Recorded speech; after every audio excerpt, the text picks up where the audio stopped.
Back at it now here on the Steve Gruber Show. Remember to follow on Twitter, Rumble, Substack.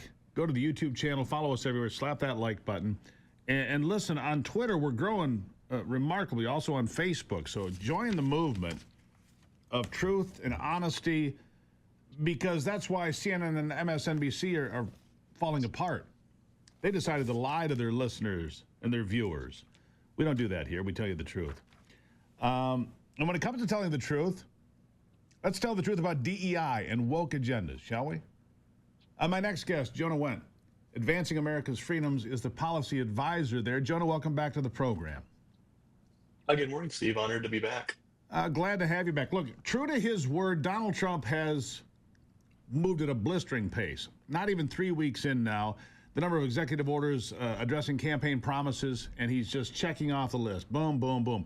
And a lot of those items include DEI, taking it out of the federal government, taking out pronouns from your government, emails and so forth. Got rid of that. Men out of women's sports. I mean, it's one thing after another. Let's talk about the DEI executive actions and orders first. You call it a win for American safety, strength, and excellence. What do you mean? That's exactly right, Steve. The DEI policies pursued by the Biden administration for the past 4 years made America weaker. It cost us money, and it made us, imperiled America on the world stage.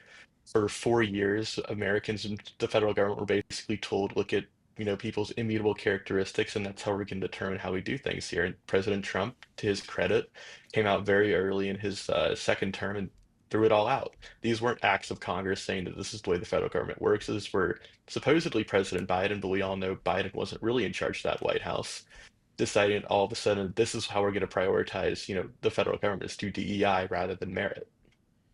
Right. Meritocracy is what we need. Look, I tell people this just because I think it's so telling, because, when you're in conservative media, which to me is just honest media, they try to, they're far-right media, they're right-wing. No, I'm just a guy telling the truth. I'm no different than I was when I grew up across from a dairy farm as a kid. Those people on the right, they're sexist, they're misogynist, they're racist. No. In fact, my urologist is a black man, lovely doctor who does incredible work with my most dangerous parts, right? And so this idea that if you're on the right, you're a racist if you don't believe in DEI, if you don't believe in affirmative action. No, I believe in equal opportunity, and I want the best person, being my urologist. I want the best person possible guiding my plane to the runway. I want the best person that I can possibly find flying that airplane. It could be a 21-year-old black woman, and I support that completely, as long as she had great grades in mathematics and science. I mean, this is not hard stuff. It's not the Republicans and the conservatives that are caught up on race and all the nonsense. It's my colleagues and friends on the left, isn't it? That's certainly right, Steve. And it's really just sad to see you go from, equality of opportunity, looking at people based on how good they are at their job versus looking at them on their immutable characteristics, where all of a sudden, as soon as you see somebody in a position, you start asking questions. Well, how did they get there? Do they actually deserve it?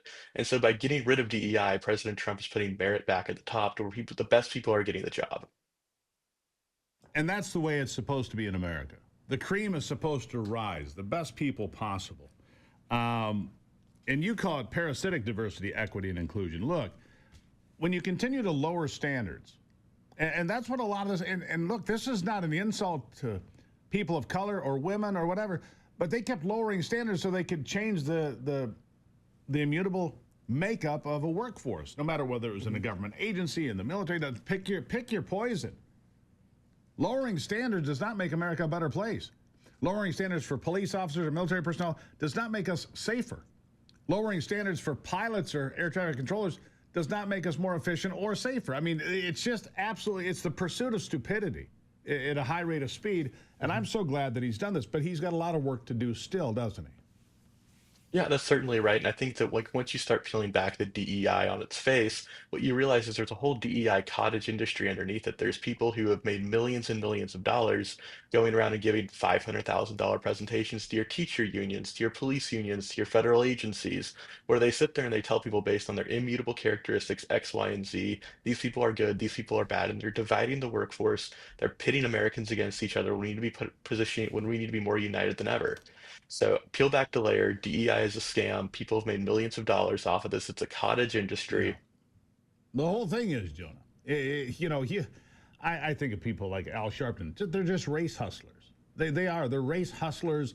They've got this whole thing built. And look, The pharmaceutical industry gets wealthy when people are sick, not when you have healthy people. They don't sell pills if you're healthy. They don't sell, cures when you're healthy. And you can't sell race baiting and all this nonsense if you don't have victims. You have to have a victim class. You have to manufacture it. A cottage industry is exactly right, Jonah. You have to continue to perpetuate victimhood in cities, in different places. You have to, because without that victimhood, without that group of people to pander to, well, we won't get anywhere, will we? Yeah, and that's certainly right. People have made an entire, living out of this. Ibram Kendi recently, I think he had opened up a center at Boston University, received millions of dollars basically doing DEI. And now that President Trump's back in power and has, thrown DEI out, he actually shut down his center. It's interesting. USAID providing all of this money. And again, you come back to you've got to have victims. And if you've got, because in what USAID and some of these government agencies hide behind is they create this group of victims. In this case, it's off in Africa. Well, if you don't fund USAID, all these millions of people in Africa are going to die. Bill Gates has been out there saying it this week. It's like, really?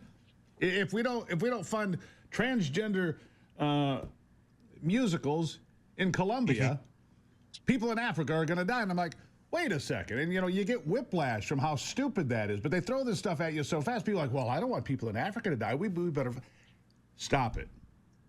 They have a whole continent of victims that they hide behind in some of this government spending, don't they?